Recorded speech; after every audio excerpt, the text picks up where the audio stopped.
제9편 자안. 선생께서는 이익과 문명과 인에 대해서 드물게 말씀하셨다. 선생께서 말씀하셨다. 배로 만든 면류관을 쓰는 것이 원래의 예이다. 지금은 생사로 만든 면류관을 쓰는데 검소하다. 나는 지금 사람들을 따라하겠다. 당 아래에서 절하는 것이 원래의 예이다. 지금은 당 위에서 절을 하는데 거만하다. 비록 지금 사람들과 어긋난다 해도 나는 당 아래에서 절하는 예를 따르겠다. 선생께서는 4가지 태도를 전혀 취하지 않으셨다.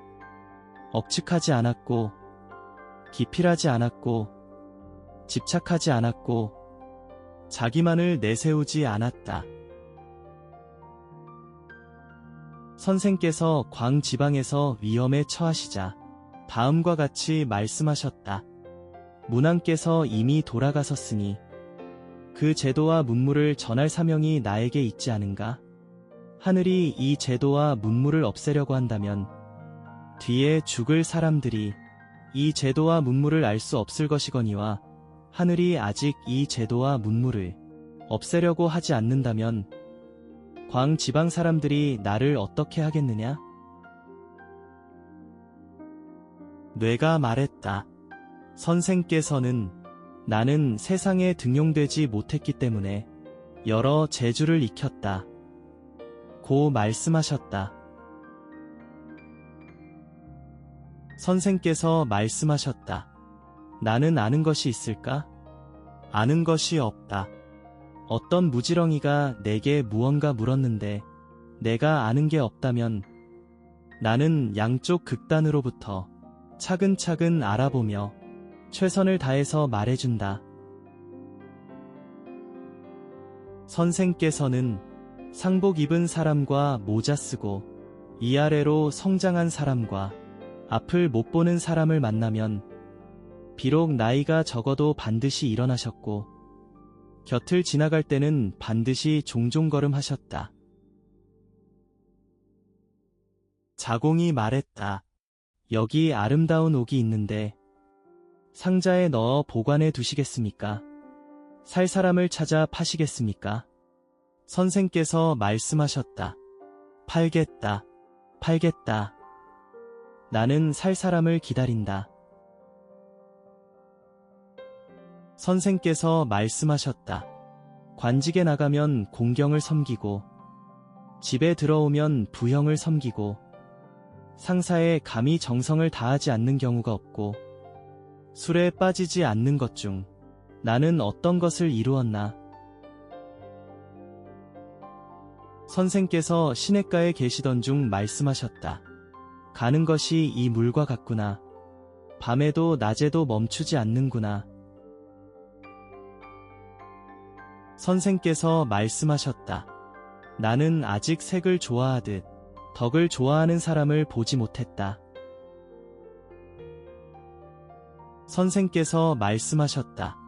비유하자면 산을 만드는 것과 같아서 흙을 거의 다 쌓아서 마지막 한 삼태기를 미처 쌓지 못하고 그만두더라도 내가 그만두는 것이며 비유하자면 평지에 비록 처음 흙 한 삼태기를 붓더라도 끊임없이 진행하면 내가 나아가는 것과 같다. 선생께서 말씀하셨다. 싹을 틔웠는데 꽃을 피우지 못하는 경우가 있도다. 꽃을 피웠는데 열매를 맺지 못하는 경우가 있도다. 선생께서 말씀하셨다. 후생은 두려워할 만하다. 어찌 우리 뒤를 이을 자들이 지금 우리보다 못하리라고만 알고 있겠는가?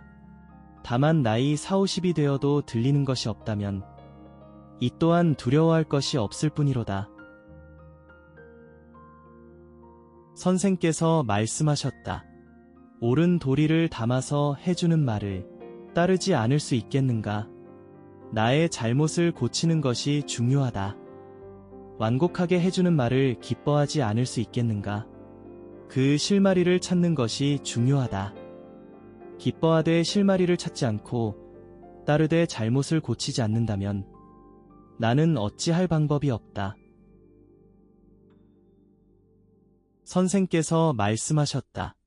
정성과 신망을 주된 자세로 하고 나만 못한 사람을 버드로 하지 말며 잘못이 있으면 고치는 것을 꺼려하지 마라. 선생께서 말씀하셨다.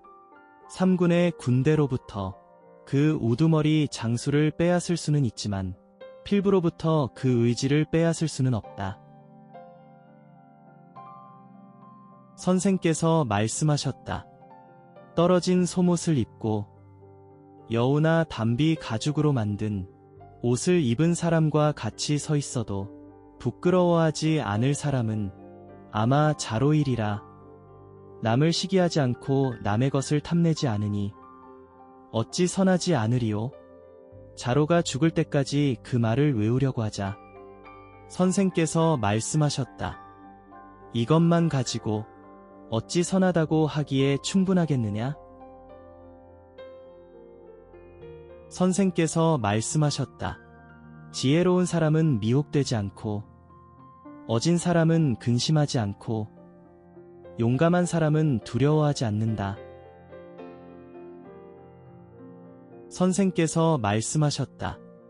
함께 공부할 수 있어도 함께 도에 나아갈 수는 없고 함께 도에 나아갈 수 있어도 함께 뜻을 세울 수는 없고 함께 뜻을 세울 수 있어도 함께 권도를 행할 수는 없다.